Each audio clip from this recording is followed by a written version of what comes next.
Welcome to the Bookworm Duo, where we explore a variety of books. Let's get started. Welcome to the Deep Dive.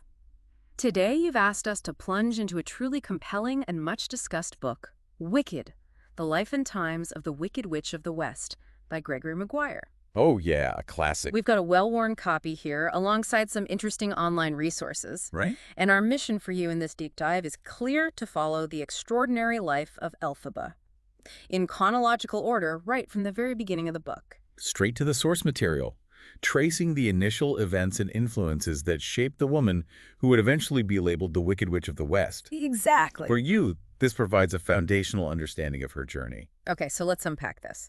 Starting as Maguire does with the prologue, you're immediately thrown into this iconic moment. But seen through a completely different lens, aren't you? Oh yeah. Elphaba is high above Oz, watching Dorothy and her companions on the yellow brick road.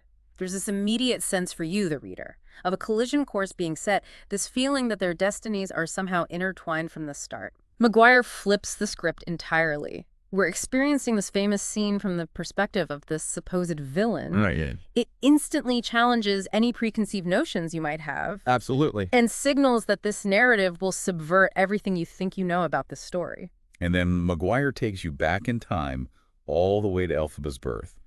Even before she arrives, there are these really bizarre hints dropped. Much later in the book, the Tin Woodman makes this rather blunt comment about her possibly being hermaphroditic or even male and castrated at birth. Wow. It's a jarring detail for you It is. that foreshadows the incredibly unusual circumstances surrounding her arrival. It's a provocative detail for you to encounter so early, certainly, and it immediately suggests that Elphaba's very existence will be marked by difference and perhaps even physical ambiguity. Yeah. It makes you consider the origins of such a rumor and how it might reflect societal anxieties about those who don't fit neatly into established categories. And then you're introduced to her parents, Frex and Milena, and their relationship is strained right from the start. Frex is this intensely religious minister, driven by his unwavering faith in the unnamed God, while Milena holds these contrasting, almost rebellious views. You see this immediately in her rather blunt response, "My will too." When Frex talks about the will of the unnamed God, Oh, yeah. it sets up this fundamental conflict in their household for you. That early dynamic between Frex and Milena is crucial for you to understand. It establishes the ideological battleground upon which Elphaba will be raised. Frex's absolute faith and Milena's more worldly, even defiant stance create a tension that will undoubtedly impact their children. Milena's seemingly blasphemous statement highlights her independent spirit, a trait you'll likely see reflected in Elphaba as the story unfolds.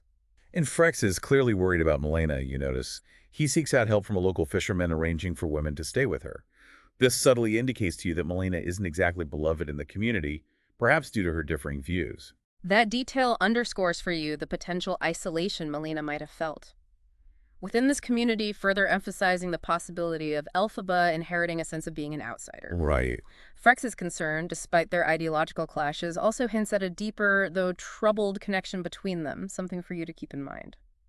Then you get this almost surreal interlude with the arrival of the clock of the time dragon in Rush Margins. Oh, the clock. Because it isn't just a clock for you, it's a spreader of scandal and gossip.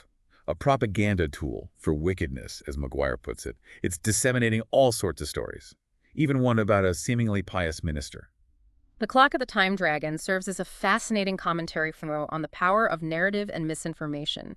It stirs up the community, challenging traditional authority, and highlighting how easily scandalous stories can take root and spread, leading to very real consequences, as you'll see. Right. So for you, the key insight here is how easily narratives, true or false, can be weaponized to manipulate public opinion and destabilize communities. Exactly. And the cousin's letter warns that the clock is heading to Rush Margins, detailing a puppet show that's causing quite a stir for you. It depicts a wife dissatisfied with her husband, which in this religious community must have been seen as incredibly subversive for you to witness. This puppet show, seemingly just entertainment for you, actually undermines the sanctity of marriage and traditional gender roles. Right. It's a clever way for Maguire to illustrate for you how seemingly innocuous forms of entertainment can challenge societal norms and contribute to a climate of unrest. And these narratives from the clock have a direct impact that you see. The community, whipped into a frenzy, goes looking for Frex. He's manhandled by his own congregation because of the stories the clock is spreading, including one about a hypocritical minister. who meets a rather gruesome end. This mob mentality, fueled by the clock's sensationalism, showcases for you the danger of unchecked narratives. It reveals how easily fear and suspicion can be manipulated, turning a community against one of its own members, based on potentially false information. Amidst all this turmoil, Milena is giving birth, as you discover. There's this vivid scene at the fishwife's hut, attended by a crone and a maiden. There's this immediate sense of secrecy and urgency that you pick up on. The setting of the birth in this humble fairwife's hut, rather than a more traditional or comfortable setting, underscores for you the precarious circumstances surrounding Elphaba's arrival. The presence of the crone and maiden adds an almost folkloric quality to the scene, hinting at the unusual nature of the child to come, something for you to observe. And then the maiden arrives with a warning for you drunken men. Riled up by the clock are looking for Frex, intent on harming him. They realize they need to move Milena to safety, as you learn. This heightens the tension for you and emphasizes the direct threat posed by the community's reaction to the clock's stories. It sets a dramatic backdrop for Elphaba's entry into the world, a world already filled with conflict and prejudice, as you can see. And then the moment of truth arrives for you. Elphaba is born, and the initial reaction to her green skin by the fishwife and the maiden is visceral. They even consider infanticide, seeing her as something monstrous as you witness. This really highlights the immediate and intense prejudice Elphaba faces, simply because of her appearance for you. This is a shocking and disturbing moment for you, highlighting the immediate and intense prejudice Elphaba faces simply because of her appearance. It speaks volumes about the fear of the unknown and the societal rejection of anything deemed different or unnatural. But then in an astonishing moment that you won't forget, the infant Elphaba bites off the fishwife's finger. Oh my God. It's this sudden violent act from a newborn. That completely shifts the dynamic for you. That act is a powerful symbol for you of Elphaba's inherent strength, and perhaps even a foreshadowing of her later defiance. It's as if she's literally fighting for her right to exist in a world that already wants to reject her. And then Nanny arrives, taking charge of the unusual infant, as you see. But even Nanny, despite her outward demeanor, has these initial negative feelings towards Elphaba. She calls her a horrid little thing, even as she's taking care of her. Nanny's internal conflict reveals to you that even those who will care for Elphaba struggle with her unusual appearance. It underscores the pervasive nature of the prejudice she faces, extending even to those closest to her. Milena, understandably, is deeply concerned about Elphaba's green skin becoming public knowledge in the valley, as you realize. She knows it will bring judgment and likely ostracism upon them. Milena's concern is rooted in a realistic understanding for you of the societal consequences of Elphaba's difference. She anticipates the stigma and the difficulties her daughter will face, adding another layer of anxiety to Elphaba's early life. And Frex's reaction to seeing Elphaba's skin is telling for you. He blanches and then reddens, a clear indication of his shock and perhaps even his sense of shame or fear. Frex's physical reaction speaks volumes to you about his internal turmoil. As a religious man, he likely struggles to reconcile his faith with the seemingly unnatural appearance of his daughter. Right. Perhaps viewing it as a sign of something unholy. Nanny directly questions Frex about the green skin. And Elphaba's unusual nature, as you hear, she's looking for an explanation, a reason for this extraordinary occurrence. Nanny acts as the voice of practical concern for you seeking a rational explanation for something that defies easy understanding. Her questions highlight the community's likely curiosity and potential judgment. And Frex tries to rationalize it for you.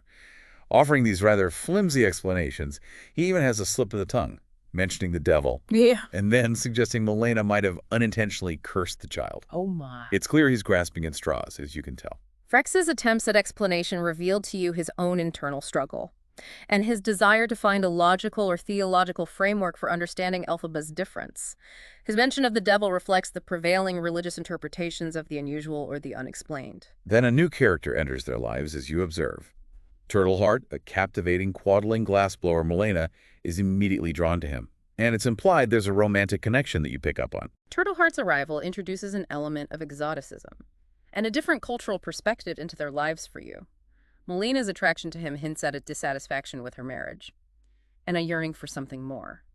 Frex, on the other hand, is deeply uncomfortable with Turtleheart's pagan beliefs, as you see.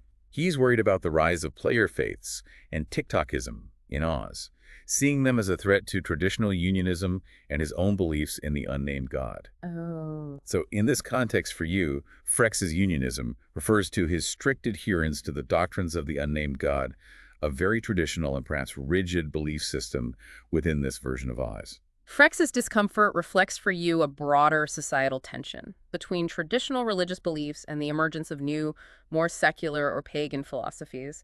His anxieties about the changing religious landscape of Oz provide context for his rigid adherence to unionism. You also get a glimpse into Oz's political landscape, with a mention of Ozma as the supposed queen. But Frex remains steadfast in his belief that the unnamed god is the ultimate ruler, as you hear. This brief mention of Ozma and Frex's reaction to it further illustrates for you the diverse belief systems within Oz, encompassing both political and religious ideologies. Frex's unwavering faith positions him outside the mainstream political discourse. Melina tries to maintain some semblance of order by silencing theological discussions at dinner, establishing a firm household rule that you witness. It's a small detail, but it speaks volumes about the tensions simmering beneath the surface for you. Melena's rule highlights for you her attempt to create a peaceful or at least less confrontational domestic sphere. Amidst the conflicting beliefs of her husband and their guest, it suggests a pragmatic approach to managing ideological differences within the family. There are also contrasting views on Ozma's history that you hear discussed. Frex dismisses the idea of a continuous phoenix-like queen, while Nanny disagrees, mentioning various past Ozmas with distinct characteristics. Mendacious warrior librarian scarcely beloved. Wow. It paints a picture for you of a more complex and less stable royal lineage than one might expect. This divergence in opinion about Ozma's history suggests to you a lack of a unified or consistent narrative surrounding Oz's leadership. It hints at political instability and differing interpretations of the past, Right. which could have implications for the present and future of Oz. Then we have this mysterious encounter Nanny has with a large animal near their home. Oh. Bigger than a gopher, as you learn. It sparks fear and discussion about potential threats like bears or wolves. In the Wind Hardings region, it adds a sense of unease and isolation to their rural existence for you. Nanny's encounter injects a moment of suspense for you and reinforces the remote and potentially dangerous nature of their surroundings. It suggests a vulnerability to the natural world that exists outside the realm of their immediate social and religious concerns. Melena's sister Grande arrives, and her reaction to Elphaba's green skin is just cruel as you witness. Oh. She also mocks Frex for his renewed preaching. The family dynamics are clearly quite fractured for you to observe. Grande's unkindness underscores for you the societal prejudice Elphaba faces. Even within her own extended family, her mockery of Frex highlights a potential lack of respect for his religious beliefs, and further emphasizes the family's internal divisions. But Melina defends Frex using scripture, surprisingly, as you hear. Ooh. It's a brief moment of solidarity between them amidst their usual conflict. So for you, understanding this early conflict between Frex and Melina and these fleeting moments of unity is key to grasping the later complexities of Elphaba's familial relationships.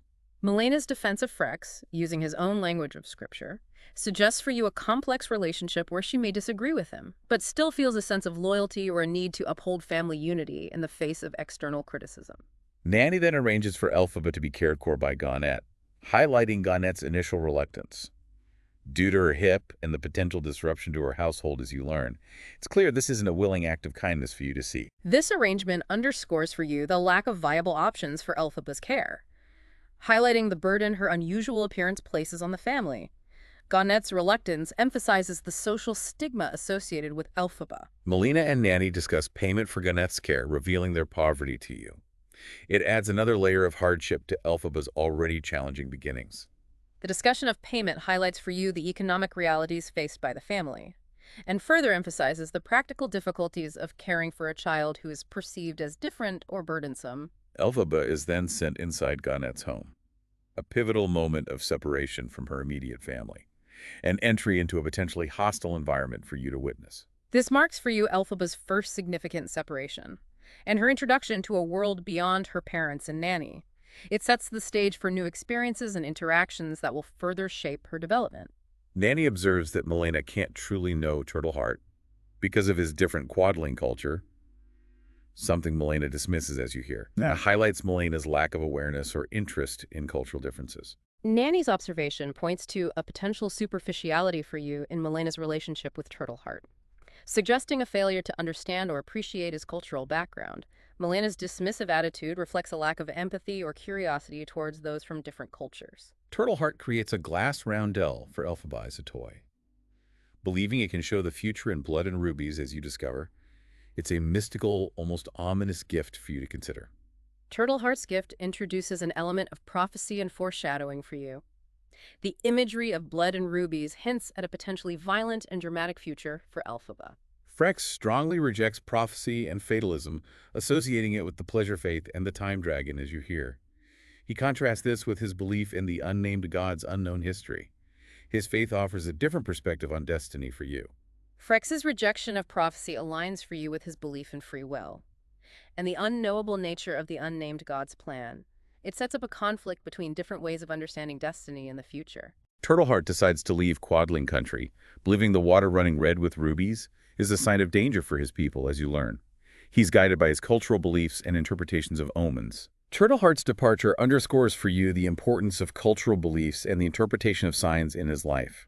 His decision highlights a potential threat to the Quadlings, and further connects the narrative to the broader political and social landscape of Oz. Finally, Malena consumes capsules predicted by Yackle, a figure who foresaw greatness. For both Elphaba and her second child, advising Malena not to give up on life and even blessing her lover, as you find out.